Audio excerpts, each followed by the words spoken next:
hablábamos en la mañana también de una noción durante los años 90 sobre los personajes femeninos en las obras de Juan Vera, vinculados a la temática de la memoria. Personajes como, repitiendo un poco lo de la mañana, como El fantasma de una desaparecida, una obra donde hay un diálogo entre una pareja y uno de ellos no está, es un fantasma. Eh, Otro personaje, una mujer en resistencia que se sostiene a partir de los bordados durante los años 80, y El tren de cobre, que es una obra sobre una presa política que se fuga y se encuentra con un tren en pana.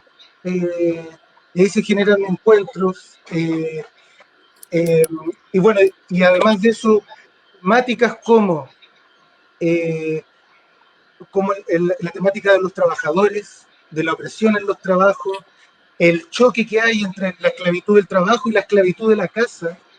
Eh, y ahí donde nuevamente nos topamos con ciertos contenidos que no se encuentran en los textos de Engels. Eh, y justamente aquí es donde vamos a indagar en algo que es muy interesante. Eh, Estamos con Brana Banman, actriz y directora, eh, Muriel Cornejo, actriz, escenógrafa eh, y artista plástica también, trabaja con arpilleras, Carmen Prieto, actriz y cantante de boleros, y Marcela Schulz, actriz, dramaturga, directora. Y, lo interesante de este encuentro es que estamos con tres actrices que interpretaron al mismo personaje en la obra La 504, el personaje llamado Blanca, en distintos momentos, y Marcela Schulz, más de una década posterior, interpretó en El tren de cobre el personaje Durazno, que son personajes que son bien distintos, pero que tienen un discurso similar, que Juan Vera lo trabaja de manera similar, que hay una posición política y una mirada ideológica frente a los discursos de estas mujeres. Entonces me gustaría iniciar con un texto de una bitácora de Juan Vera para darle una introducción a este conversatorio. Esta bitácora dice marzo del 81. Perdón, voy a remitirme algo. Este texto ya lo hemos leído en alguna otra instancia, porque fue un hallazgo muy interesante. Y ahora voy con el texto. Marzo del año 81. El trabajo con Séneca, Séneca se refiere al Centro de Indagación y Expresión Cultural Artística que funcionaba en ese tiempo.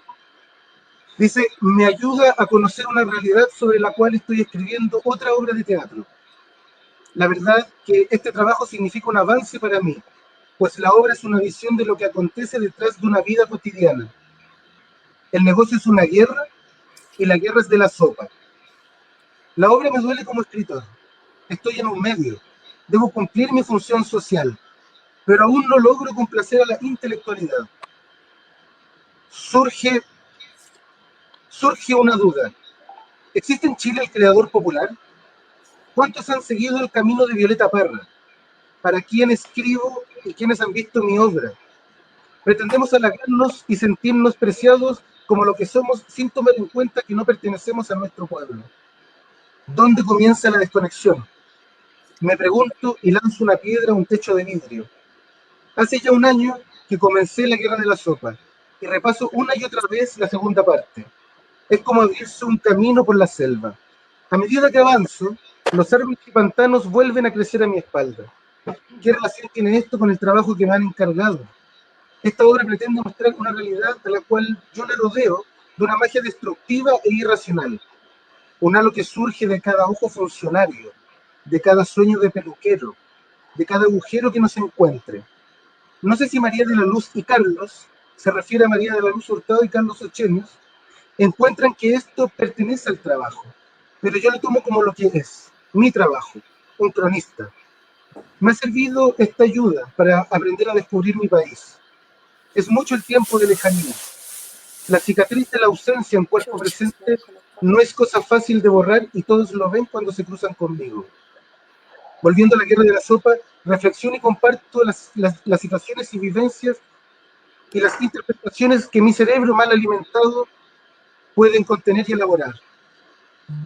¿De dónde he sacado esta mitología del hombre escondido en el hombre?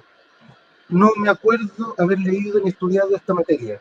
Es más bien un resultado de experiencias y vivencias, no solo mías, son las experiencias del maestro Engels, que aún me persiguen por la noche cuando camino con una profesora de historia y me doy cuenta que la única historia que pasa por mi cuerpo es su cuerpo. La mujer cantaba, soy de la historia, pero la historia no penetra mi cuerpo. Voy por la calle y la calle no me conoce. Compro pan y el pan ya es un lujo. Y porque es lujo lo escojo. ¿Qué es la historia? El vino en la sangre, el vino rojo. Aquí me desnudo, frente al hocico del río. Aquí me río, de tu cara mirándome. Ese texto que está en esta bitácora Lindo. del año Hermoso. 81 Bueno. es lo que nos da esta luz de esta mirada cuando nombra a Engels, donde se percibe también una problemática frente al retorno, frente al dolor de los años de exilio, como una cicatriz que él dice, y que se le presenta escribiendo esta obra, que no es precisamente la 504, pero estamos a unos meses de la fundación del Riel, porque estamos en marzo y el Riel se va a fundar a finales del 81 para estrenar el 82 con la 504. Entonces, por eso pensé que podía ser pertinente empezar con este texto para, para dibujar el ambiente y el estado emocional que rondaba lo que era previo a la creación del Riel, donde evidentemente hay un grupo humano, donde está Mario Villatoro, Javier Rodríguez, Rafael Ahumada, Rafael Manuel Ahumada. Cepeda, y hay un conjunto de gente que, perdón si olvido a alguien, porque puede pasar, y entonces, ¿qué pasa? Este año, a mí en lo personal me tocó transcribir la 504 para el proyecto de postular a una obra completa de Juan Vera, y me sorprendió mucho la construcción de este personaje femenino, y a raíz de este texto me volqué sobre Engels. ¿Qué es lo que está pasando en este texto? Primero dije, esta obra es feminista, controversial y vanguardista para los tiempos actuales. Entonces, ¿qué es este personaje femenino? Es un personaje que desde el inicio tiene una relación de amor, una relación con dos ferroviarios que vienen camino al pueblo donde ella vive. Es una profesora rural, tampoco es un personaje citadino, del cual podemos decir que tiene ciertas influencias extranjerizantes, y, y aún así ella relata y dice, cuando uno de los ferroviarios le dice, ya, pues tenéis que elegir, ella dice, no, pues, yo ya tuve un hombre y, y me acostumbré a despertar con él todos los días y me aburrí porque un día ese hombre no volvió más. Y rechaza a partir de ese quiebre, rechaza un lazo de dependencia emocional y establece un amor libre con estos dos ferroviarios. Eh, y luego uno dice, llama la atención este personaje, llama mucho la atención, es muy rupturista. Y posterior a eso, voy a hacer lo que dicen ahora que es un spoiler, pero que no nos importa porque nos interesa teorizar. La obra termina con el sapo de la CNI vagando por las líneas del tren, solo, condenado a la soledad, condenado a no tener pares, a no tener nadie cercano, en el individualismo, lejos de la fuerza colectiva del pueblo, y ese personaje que queda a la deriva deja una escena donde están estos tres personajes, Rogelio, Rubén y Blanca. Blanca le confiesa a los dos que está embarazada y los tres asumen que son padres. Padres. No hay una disputa de quién es el padre. Entonces, la concepción de familia occidental, la concepción burguesa de la familia, o la concepción civilizada de la familia, se rompe. Se rompe y establece este trío donde nos remitimos a Engels, donde Engels, mirando estas tribus norteamericanas, se da cuenta de que hay sociedades donde todos los hijos son hijos de todos y todos los padres son padres de todos. Y eso a mí me llamó la atención, el nivel de ruptura de la cual se puede teorizar a partir de esta presentación de este personaje. Y luego, para añadir a eso algo más fuerte aún, uno de los ferroviarios dice, va a ser un gran ferroviario. Y ella corrige, dice, no. Dice, va a ser una mujer ferroviaria, una mujer nueva. Y eso quiebra nuevamente el esquema y plantea una sociedad futura, cambiada, que rompe con los estamentos antiguos de la sociedad que conocemos. Entonces, y ahí es donde me gustaría empezar la conversación, teniendo ya en cuenta estos antecedentes, esta primera carta que surge de esta historia anterior, y me llama la atención porque, remontándonos también a los conversatorios anteriores, se habla del teatro como transformador social, un poco como influencia del contenido de Bertolt Brecht, y de un teatro también marxista, donde se busca justamente cambiar el entorno, cambiar la realidad.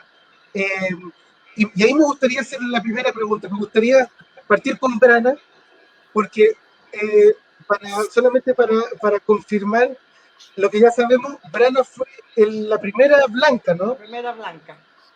Luego vino Carmen Prieto, que tenía creo que 17 años nada más, y posterior vino Muriel. Sí. Y creo que posterior a Muriel también estuvo Mariana Núñez, pero vamos a hablar por mientras nosotros sí. Sí. Sí, Mariana, sí. Mariana. Y bueno, me gustaría preguntarle a Brana, ¿cómo fue la experiencia? Porque Brana, me imagino, le tocó en el sindicato de Santiago Web, ¿no? Exacto. Fue una experiencia increíble porque en ese momento nosotros trabajamos con el sindicato para complementar la obra.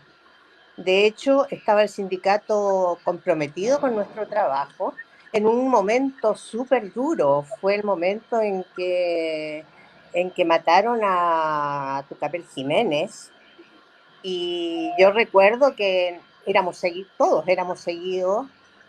Yo tenía un auto afuera de mi casa permanentemente, y nuestros compañeros también. Igual estrenamos, y la verdad es que a mí lo que más me llama la atención es que era un momento en que habían cosas de las que no se hablaban. En esos años nosotros no hablábamos de los desaparecidos. Se sabía que había gente que estaba presa, que no llegaba, pero abiertamente no se hablaba de desaparecidos. Y ella sí habla de su marido desaparecido, no es que de su compañero. Además, hay algunos cambios en la obra, en la versión que yo leí que tú me mandaste, y la gran problemática del conflicto de ella con los ferroviarios era que no celebraban el 1 de mayo. Exacto. En la versión que tú me mandas, ellos llegan con los claveles rojos. Ella, en la versión que me tocó hacer, ella es quien les entrega los claveles rojos y les reprocha que no se está celebrando el 1 de mayo, que no hay historia. Creo que son datos interesantes de analizar, porque Juan va profundizando en la obra a medida que los tiempos van cambiando. En ese momento, hablar de un 1 de mayo era absolutamente una locura, Sin embargo, después ya ellos están celebrando el 1 de Mayo y va cambiando la obra, la va dialécticamente modificando de acuerdo a lo que está pasando en el país. ¿Y qué impresión generaba en el público la presentación de este personaje tan atípico para el contexto? Yo creo que la gente no se fijaba en blancas, se fijaba en lo que estábamos hablando. Yo creo que estaba hecho de tal manera que no era un problema del personaje, era un grupo de gente que se atrevía en ese momento a decir lo que estábamos diciendo. Yo no creo que haya sido el protagonismo de la Blanca, ni de los ferroviarios, ni nada de eso. Lo que sucedía era que la gente se quedaba helada porque estábamos hablando de cómo que la gente no celebraba el 1 de Mayo. Y esa era la gran problemática en ese momento, ¿no? Y bueno, luego vino la muerte de Tucapel y nosotros seguimos yendo a distintos sindicatos y la gente se quedaba helada. La verdad es que se asustaban, había mucho susto, había mucho miedo. Pero no creo que la gente haya acusado recibo de que era una mujer. En esa época no se hablaba de las mujeres y de los derechos de las mujeres. No es como hoy día en que los derechos de las mujeres están puestos sobre la mesa. Era la temática de la que se hablaba y esta era la mujer que les llamaba la atención, era como la conciencia, pero no creo que la gente haya hablado de su postura frente a la vida, más allá. Por lo menos en los conversatorios que teníamos después de la obra, nunca apareció eso.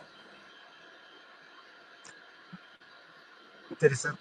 Gracias, Brana. Me gustaría preguntarle a Carmen, porque ella se incorporó después. ¿Cómo fue tu experiencia? Bueno, lo primero que tengo que decir es que lo primero que me llamó la atención de entrar a esta compañía a encarnar un personaje es la pasión de Juan Vera. Juan Vera no había dirigido la obra, la había dirigido Rafael Ahumada. De hecho, Rafael Ahumada me convocó a mí cuando había que reemplazar a Brana, porque él me hacía clases en el Instituto de Cultura del Banco del Estado, y ahí como que, oh, esta cabra puede servir, era como muy rápido todo. Y llego y me encuentro con el elenco, y Juan era finalmente el director, el productor, el ideólogo, el loco Vera, le decían en esa época, y eso a mí me atrapó. De hecho, todas las intenciones teatrales que tuve yo como Blanca, me las hizo ver y me las dirigió Juan. Ahí mismo, in situ. Ahí mientras íbamos actuando, entonces decía, agárrame aquí, suéltame acá. Entonces tuve una experiencia como muy rápida y muy sobre la marcha. Me gustó Blanca, pero me sentía chiquitita, bueno, también por mi edad, ¿no? Estaba en el colegio, loco. Estaba en cuarto medio. Y entonces fue una experiencia muy enriquecedora. Me atemorizaba esto de estar entre grandes, ¿no? Entre gallos. Además, con esa fuerza y de ir a los lugares, también la mayoría de nuestras funciones fue en distintos sindicatos de los ferroviarios o de otros trabajadores, o para un 1 de Mayo también. Entonces era no sé, yo me estaba sintiendo ahí como metida en un mundo político y que estaba haciendo historia. Yo sentía que estábamos haciendo historia con la obra. Y en relación a lo que cuentas de este final, que es un final que nadie puede predecir durante la obra, nadie se va a imaginar que ella va a decir, estoy embarazada, vamos a ser padres, y que los locos digan, vamos a ser padres, compadre. Es un cierre tan humano y, como dices tú, tan para marcar una posible una mirada distinta, más amplia, basado, por supuesto, en lo contextual, en lo que estaba pasando en Chile en ese momento, en el dolor de los desaparecidos, en el sapo, en ese sapo que entraba el sapo y la gente pifiaba, loco, así, una cuestión así como... Y después el sapo se iba y la gente ya no lo pescaba, al pobre Arturo, ¿no? Al final como que da pena. Y bueno, yo les quería mostrar una cosita.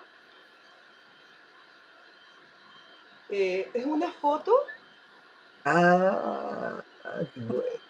que me la regaló Javier Rodríguez, que años después, en el 2013, trabajamos juntos en una obra y me dijo, te tengo un regalo, Carmen. Y él me llegó con, mira, pues si yo era una enana, una cabra chica. Y lo que me gustaba, bueno, obvio, que lo que me gustaba mucho el personaje es cuando ella canta. O sea, yo entré por ahí también. Porque esa canción, además, es una canción muy bonita, tiene una letra muy directa, muy bella, muy álgida, y causa un momento muy especial en la obra cuando ella está cantando esa canción. Entonces, por ahí me entré también, a darle una carnecita, un cuerpo a la Blanca, que la quise mucho, claro.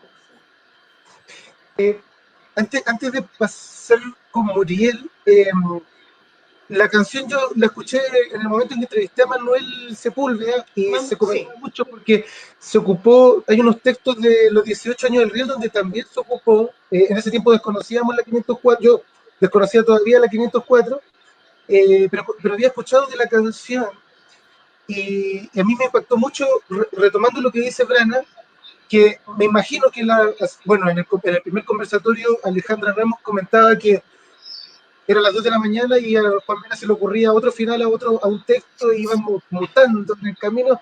Entonces es interesante también como recopilación saber eso de que la versión que hizo Brana tiene ciertas diferencias con el texto que yo mandé, que fue el que pudimos transcribir. Y además en ese texto no está, Carmen me decía el otro día que no estaba en la canción. ¿Dónde está mi canción? Sí. No está en la canción. Y justo con lo que decía Brana, en el texto de los 18 años de celebración del Riel, hay un apunte que dice que la canción se escribe en el momento producto del asesinato de Lucas Jiménez. Algo tiene que haber generado ese asesinato brutal que Juan Vera escribió ese texto y lo incorporó en la marcha. Entonces también tiene que haber sido... La versión que yo hice, claro.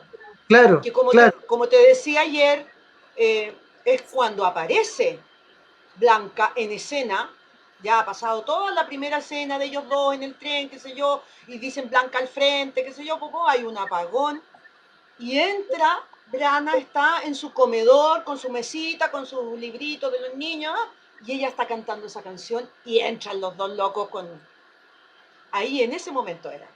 Sí, exacto. Ahí fue cuando yo, claro. ¿Y cómo fue para ti, Muriel, esa experiencia? Primero que nada, esa canción la odié. Yo no canto. Era un desastre, peleas todos los días con Manuel, con Juan, todo el mundo me retaba porque yo soy un desastre cantando, de verdad. Soy lo menos afinada que hay y Carmen había dejado la vara, pero allá arriba y lo imposible.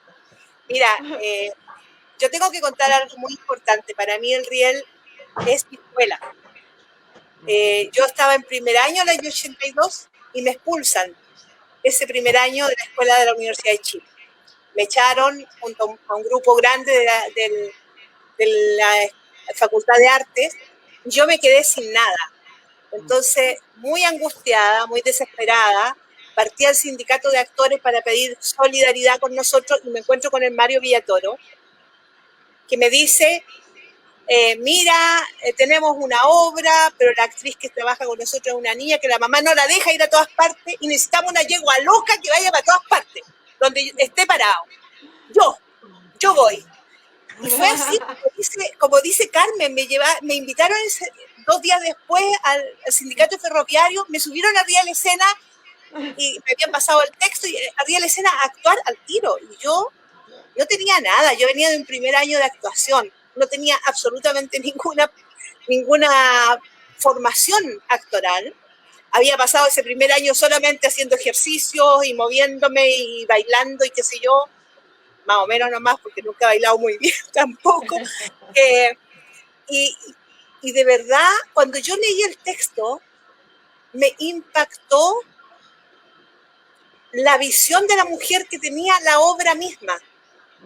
Yo ya era una mujer mayor, yo estaba casada y separada, tenía 26 años, entonces algo tenía más de experiencia que Carmen, y me impactó esta mujer con dos hombres, con tan libre, diciendo esta no es mi cama, pero ustedes dos compartan conmigo, no quiero que estén celosos, los quiero a los dos. Y yo, claro, me quedé así como churra, tan impresionada, porque yo venía también de una situación de separación, de estar sola, de tener algunos amantes locos por ahí, entonces estaba yo me sentía muy en piel con la Blanca, me sentía esta mujer nueva que le da lo mismo lo que piensen los hombres de sí misma, qué sé yo, pero a la vez veía en ella esta parte política, porque ella es realmente la que los empuja políticamente a ellos.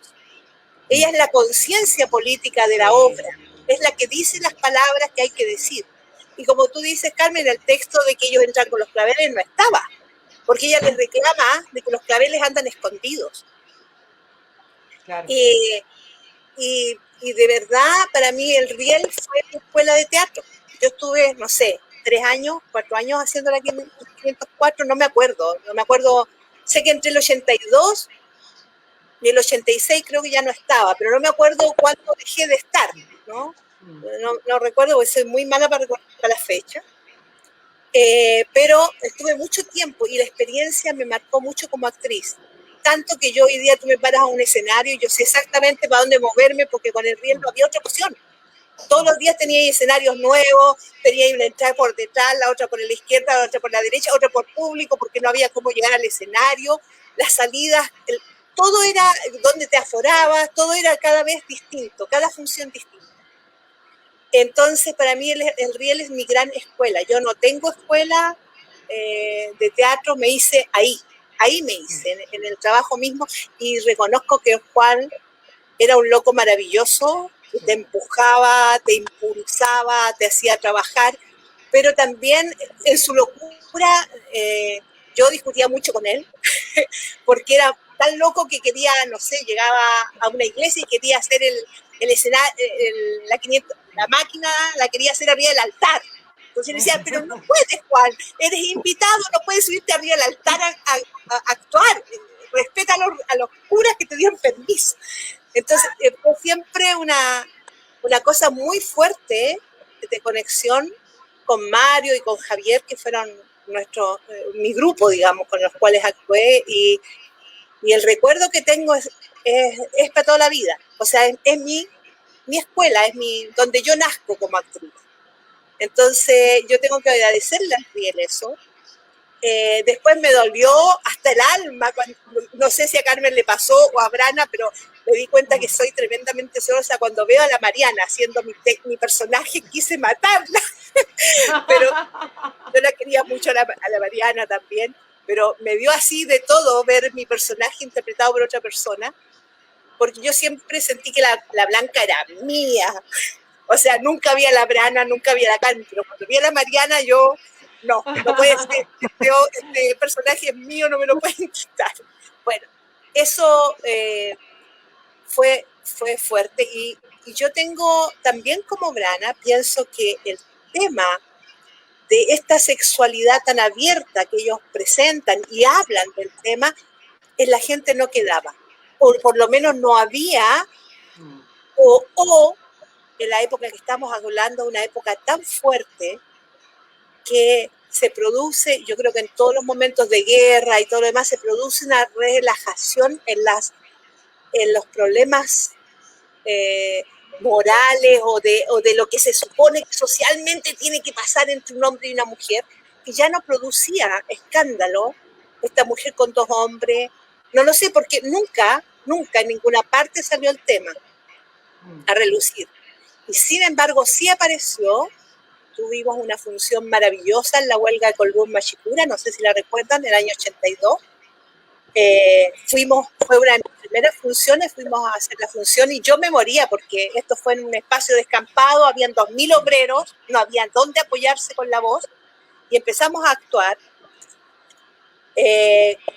con un silencio absoluto, y cuando termina la obra, en los conversatorios, uno de los compañeros que estaban ahí se levanta y dice: tenemos que seguir el ejemplo de la profesora y tenemos que llamar a nuestras mujeres a que vengan a acompañarnos a la huelga. Yo ahí me di cuenta de la importancia de lo que estábamos haciendo, de cómo nuestro trabajo influía fuertemente en el proceso social que en ese momento estábamos viviendo. Un proceso en que todavía era todo muy en silencio, todo muy clandestino, las organizaciones sociales estaban tratando de rehacer, estaban tratando de sacar cabeza a flote, y lo que Juan había escrito era perfecto para ayudar a ese proceso. La experiencia en los distintos sindicatos, en las distintas organizaciones poblacionales que fuimos, era de una riqueza que lamentablemente no he vuelto a tener. Ese contacto, esa vibración, así de sentirte que la gente te agarra. Y cuando tuvo Juan que salía a defender al Mario Villatoro porque lo querían golpear, porque era el soplón de la obra, y tuvo que Juan el personaje. A mí me pasó. A mí también me pasó. Sí, sí, no, a mí siempre. Pobre Mario Villatoro, sí, el bolsillo la chaqueta pues se la arrancaban. Entonces, toda esa emoción era una cosa maravillosa. Muriel pensaba en lo que generaba el personaje Mario Villatoro. Hernán comenta una función en Linares que lo echaron. ¿En esa función no estuviste tú? No, yo no alcancé a actuar con Hernán. Claro, con Mario Villatoro y Javier nomás. Hernán. De haber sido Mariana entonces. Porque Mariana. Sí. Porque él comenta en el documental que hay una función que lo invitaron por una obra infantil que era La Zorra y el Fabulista. Sí, pues esa la estrené yo. Y llevaron esta obra para adultos, pero parece que la persona que lo invitó no la leyó. Y era un lugar donde estaban los alcaldes, que eran fascistas, todos, en lugar de... y creo que a los 20 minutos cuenta en el documental que se pararon toda la primera fila y los echaron como personas no gratas del Linares.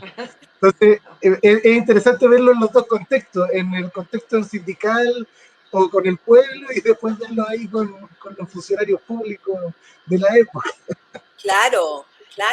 Yo creo que era tan a mí me llamaba mucho la atención esta cosa de hacer teatro para gente que no es público habitual de teatro.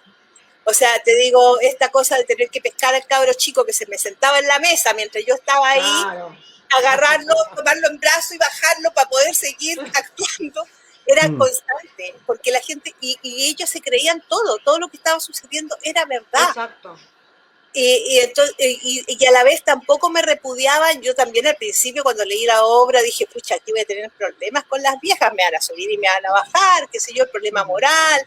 Nunca, ni una sola persona, ni una sola mujer se acercó a mí a decirme eres una inmoral, o a decirme por qué esta mujer, su personaje hace esto. No, jamás.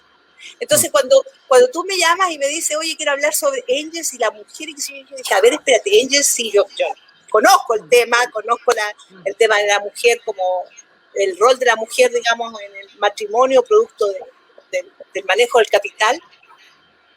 ¿Qué tiene que ver? A ver, pero espérate. Entonces, por eso te dije, oye, espérate, necesito leer de nuevo la 504, porque hasta a mí se me olvidó esta situación. Yo siempre me quedé con esta mujer que dentro de sus limitaciones es la conciencia política del grupo. Eso me sentía yo como personaje. Entonces, eso. Sí, me gustaría pasar a Marcela. Claro, Marcela, tú voy a hacer una preguntita pequeña para después hacer la pregunta más amplia con respecto a la obra de la que vamos a hablar. ¿Tú alcanzaste a estar presente en una función de la 504? Marce, parece que se quedó pegada. Ahí está. ¿Marce? ¿Se escucha? Sí, dime. Tú estuviste presente en una, tú estuviste a ver una sala con el elenco. ¿Cómo fue eso? Te escucho un poco entrecortado, Javi. ¿Sí? Que tú Entonces, ¿qué me estás preguntando? ahora sí, tú alcanzaste a estar presente en una sala con la función de la 504, ¿no? No. Ah, sí, perdón, sí. Lo que pasa es que yo estaba estudiando teatro y fue un festival Pedro de la Barra que se hizo ahí en San Miguel, en el auditorio de San Miguel. Sí. Entonces, claro, por supuesto que los alumnos de teatro, todos queríamos estar ahí, pero era una cosa clandestina. O sea, era un tremendo festival que no tenía permiso, que no tenía ni... Entonces, bueno, yo me acuerdo haber llegado a ese auditorio y cuando llegué estaba de bota a bota, o sea, estaba lleno, lleno, lleno, lleno, lleno. Apenas se podía entrar. Y al final igual me metí, ¿no? Ya había empezado la obra, y me meto y veo una locomotora en el escenario. Yo no lo podía creer cómo ya había empezado la obra.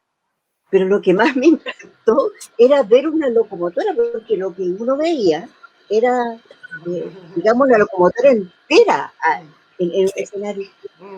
Y la verdad es que era todo súper más simple, digamos. ¿Ah? Era un foco que te hacía ver como que tú estabas... Me impactó tanto ver a estos hombres subidos así, arriba de la locomotora, y veo, y claro, el final, cuando corre la mujer, como que, bueno, yo me pasé la película, porque yo vi la locomotora que se iba yendo y todo, o sea, no. Entonces, cuando veo a esta mujer diciéndoles que estaba embarazada, ¿sí? No, quedé muy impactada, sí. Esa yo no tenía idea quién era el Vera, cuando ya todos me dicen, Vera es la obra de la 504, esta cosa que impresionante, así. Quedé muy impactada, de una magia, porque además, con todo el contexto de la dictadura, con todo eso, era todo muy, muy especial. Sí. ¿Quién iba a decir que años después yo iba a estar en el Teatro del Riel actuando con Juan Vera? O sea, no, jamás me lo imaginé, digamos.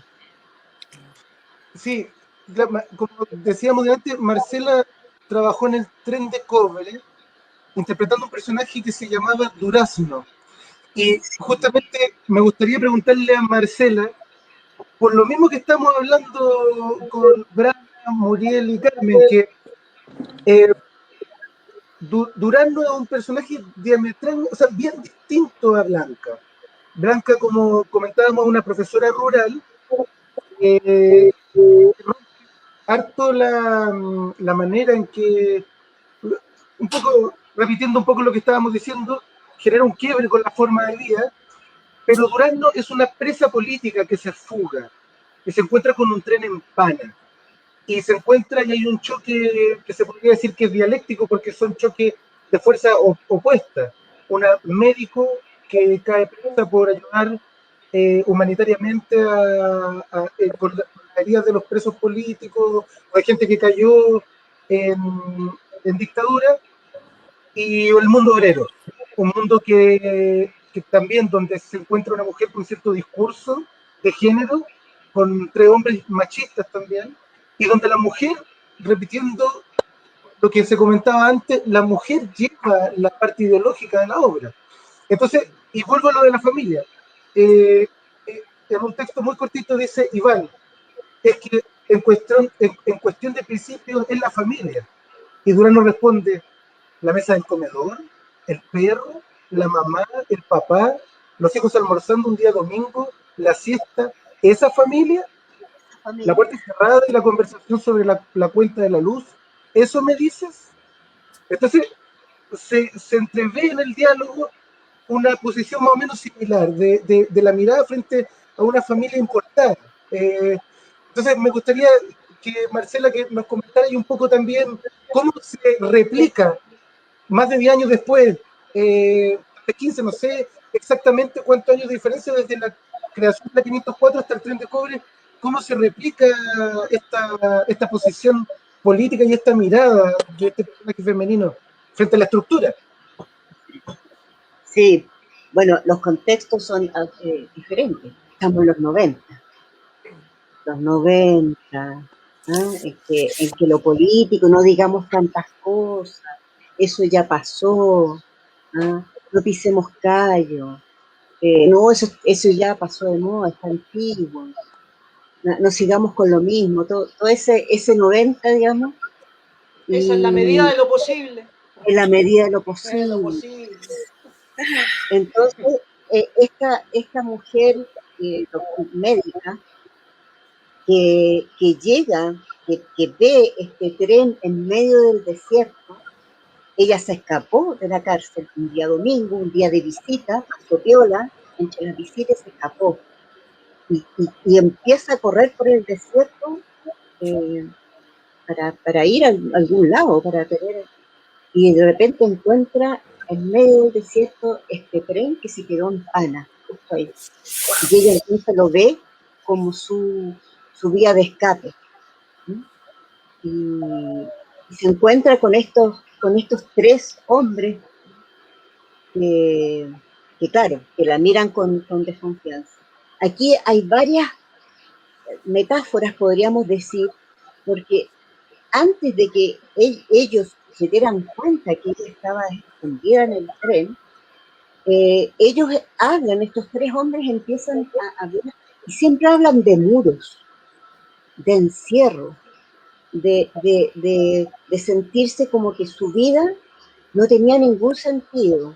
Uno habla de su mujer, que parece que la mujer lo engaña, lo engañó, entonces él no tiene confianza para nada en ninguna mujer y en nadie, ¿no? O sea, una disolución. El otro dice, estoy parado frente a un muro y no sé cómo saltar. Y el otro es como más romántico, como más, tiene un poquito más de vuelo, pero está constantemente hablando de su encierro y de que su vida pareciera como que se vuelve una espiral de lo mismo. Entonces se ve también un encierro. Y ahí ellos hablan previo a esta mujer. Luego se encuentran con esta mujer. Se encuentran de una forma terrible, porque ella está disfrazada de hombre y ven que ella corre por entre medio del tren. Entonces ellos, que es casi como una cosa muy, muy tragicómica, porque se vuelven así como clásicos, así el macho, hay que irse encima del ladrón. Entonces van, qué sé yo, y nosotros hacíamos un juego bien entretenido, porque el compañero, el Juanito, es karateca. Entonces hicimos un juego corporal bien entretenido. Yo en la oscuridad, con puras linternas, entonces yo me veía así, como que me lanzaban al suelo, así se sentía un golpe así, y que me lanzaban al suelo, yo pegaba patadas, y él hacía ¡ah! Entonces bien exagerado, entonces parecía una lucha bien fuerte, ¿no? Y la gente expectante, porque no sabía que era una mujer, y de repente ¡pum! Se me caía el jockey, salía el pelo largo, y uno de ellos decía, para, es una dama. Entonces, ahí la gente se mataba de la risa, porque era muy chistoso. Bueno, claro, me habían dejado muy malograda, pero lo interesante es que ella, como su razón de ser es el escape, es llegar a la libertad, entonces no solamente busca este vehículo tren como escape, sino que busca a estos hombres como una vía de escape segura, ¿ah? Ellos me van a...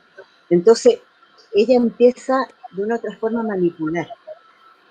Entonces se encuentra con el primero y le dice, lo ve, que él es un poco más romántico, entonces le sigue un poco el juego, porque él empieza también a decirle qué bonita eres, o sea, le hace, entonces ella se agarra de eso, le dice, por este lado yo, y le cuenta, y le dice, esto te lo cuento a ti nomás, pero me acabo de escapar de la cárcel, y él casi se muere, qué sé yo, y siente la clásica cosa patriarcal que tiene que proteger a esta mujer, y ella queda ahí tranquilita, ya tengo uno.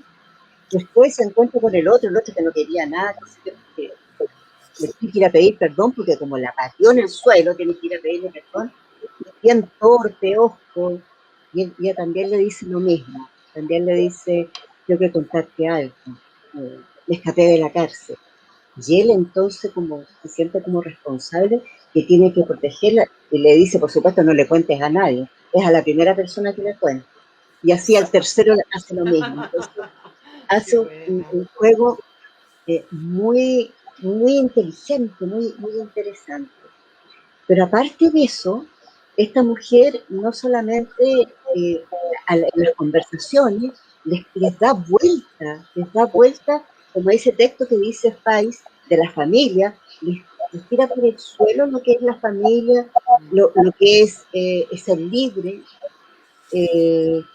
las cosas que hay que cambiar, los miedos, les saca los miedos, no hay que tener miedo, en fin, o sea, los va realmente también, al igual que Blanca, ella pasa a ser como la parte política, los empodera políticamente para decir, si hay que de aquí en adelante, no solamente vamos a manejar esta locomotora, sino que también vamos a manejar parte de nuestros derechos que están conculcados y tenemos que, de otra forma, liberarnos también. ¿Ah? Y se empiezan a liberar de sus propias planchas. Una de las anécdotas más lindas que tengo yo es que siempre Gladys Marín siempre estuvo muy cerca del Teatro del Rialto. Entonces iba a ver todas nuestras obras, todas. Siempre que había un estreno, ella estaba ahí.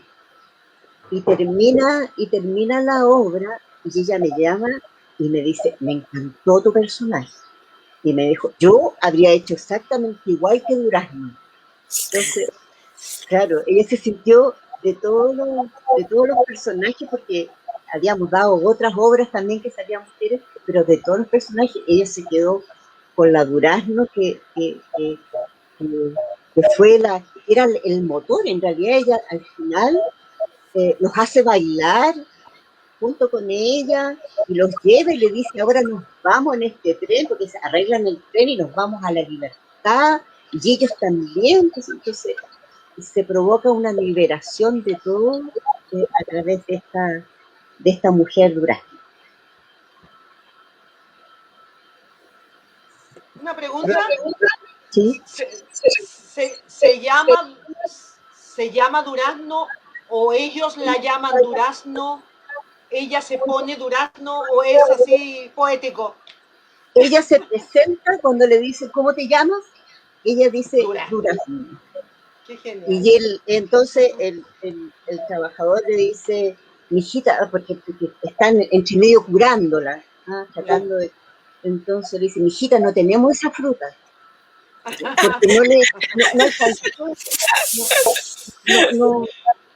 no alcanzaron, o sea, como que era como muy extraño que más encima se llamara Durazno. Entonces, pero esa fue su presentación, sin ninguna explicación.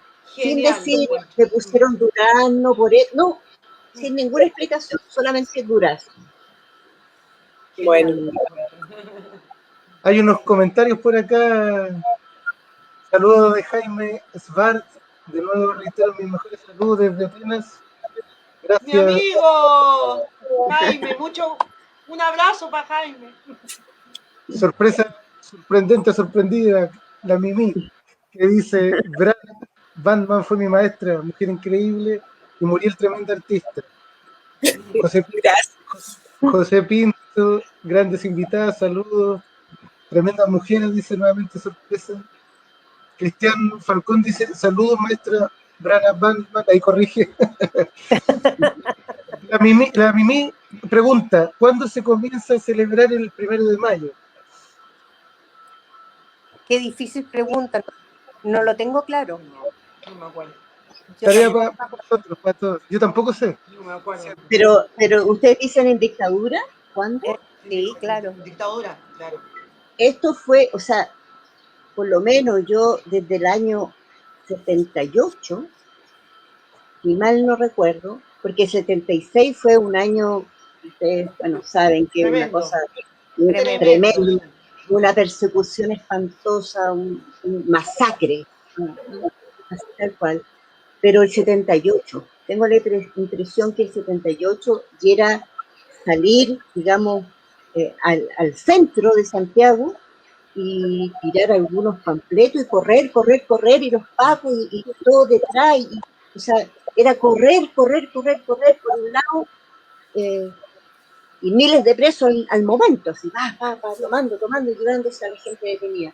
Eso que yo creo que fue el 78.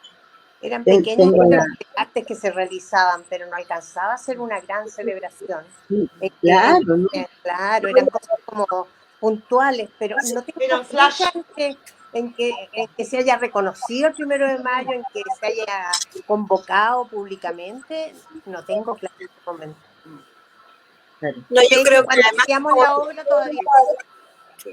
Como dice Brana, era como en las organizaciones, en cosas interior, no era una cosa tan pública, ¿no? Exacto. No era el momento, ni el 82 tampoco. Tampoco, nada. Sí, el solo hablar de los claveles rojos causaba mucho impacto. Sí. Claro. José Pinto también. Para generaciones nuevas poder imaginar eso. Sí. Es muy difícil, pero algo tan simple como nombrar un clavel rojo era de un impacto que el resto de la obra quedaba por debajo. Sí. Eso, perdón, es interesante que a partir de, por ejemplo, en este caso, que estamos reunidos, recordar a partir de esta historia teatral, por ejemplo, ese hecho histórico, para uno que es muy interesante, porque son cosas que si no fuera por esta conversación tampoco lo gustaría mucho, se habla mucho de cosas políticas, pero esas cosas tan importantes de repente a uno se le olvida, no están tan presentes en el cotidiano. Entonces, ¿cómo a partir de la historia teatral puede aparecer esto?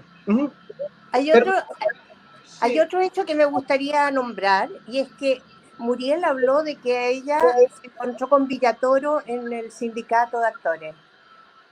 A mí me encontró, o yo encontré, o nos encontramos con Juan en el sindicato de actores. En ese momento estaba Carlos Matamala y estaba la María González dirigiendo el sindicato.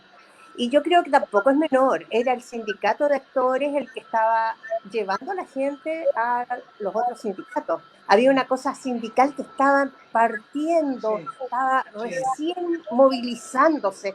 Había estado todo muerto. Claro, exacto. Yo quería decir como el rol que tú hablabas al comienzo, Faís, de que Juan es como un cronista, ¿no? Un cronista de su historia. Y lo ligado que está él con la poesía. Y la poesía se deja ver en todos sus textos. No solamente en sus textos, en su arte en general. Porque lo que dice Marcela, llegar y ver una locomotora es poesía, loco. Los trenes son poesía. O sea, cómo él atraviesa, ¿no?, por una serie de estamentos culturales arraigados con el pueblo, con la gente, con la transformación y con cosas poéticas, con un Chile Chile es un tren, en definitiva. O sea, la historia de Chile está marcada por los rieles. O sea, hay un montón de cosas que a mí se me empiezan a amalgamar y es todo finalmente una transformación desde lo cultural. Y yo aquí digo, o sea, Juan era un apasionado y era un poeta. Y los poetas transforman, la poesía transforma. Y va al pueblo, no importa si la gente sabe poesía o no sabe poesía, la percibe a través de este lindo texto, de estos personajes que son poéticos también, de esta historia, de este tren, de estos personajes que ya casi no existen. O sea, a mí me pasa con los trenes, yo veo un tren y me emociono, bueno, de partida me acuerdo de la 504 y todo, pero los trenes en sí mismos son historia que contar, son crónicas. Entonces, eso yo creo que el riel, bueno, por algo le pone el riel a la, a la compañía, ¿no? Sí, yo quisiera agregar que Juan, aparte de ser un poeta y ser un director y un escritor, un dramaturgo potente, es un tremendo investigador. Él no escribe en la fantasía nomás. Él se apoya en la realidad tremendamente. Nosotros, yo tuve la oportunidad de subirme arriba de un tren. Me llevaron desde la casa de máquinas hasta la estación central en un tren y fue una experiencia impactante estar arriba de esa locomotora, ir a velocidad, ver lo que el tipo hacía con esa palanganita, así una cosita tan simple, y estaba manejando un tremendo animal. Y además tengo que decir que yo ensayé con Juan el salitre cuando debe haber sido el año 83, 84, ensayamos el salitre y como no éramos tantos, yo y Mariana estábamos haciendo el rol de hombres. Genial. Él nos decía, salgan a la calle, miren cómo caminan los hombres y empiecen ustedes a ver dónde saca la pierna. Y yo aprendí de él a mirar a las personas para aprender a caminar. Entonces, después, años después se montó el riel, lamentablemente yo no lo pude ver el montaje, se me pasó, pero yo dije, pucha, pero yo ya supe de la historia, de la verdadera historia de la Guerra del Pacífico. Y la sabía porque había leído el riel, leído la obra de Juan, y no solo leí la obra, sino que empecé a averiguar si era verdad lo que Juan había escrito, y me impactó esa realidad que él muestra, porque él está basado en hechos reales. Entonces, esa fuerza que él tiene para escribir sus personajes, para relatar, para meterse en el mundo que quiere mostrar, y no meterse como...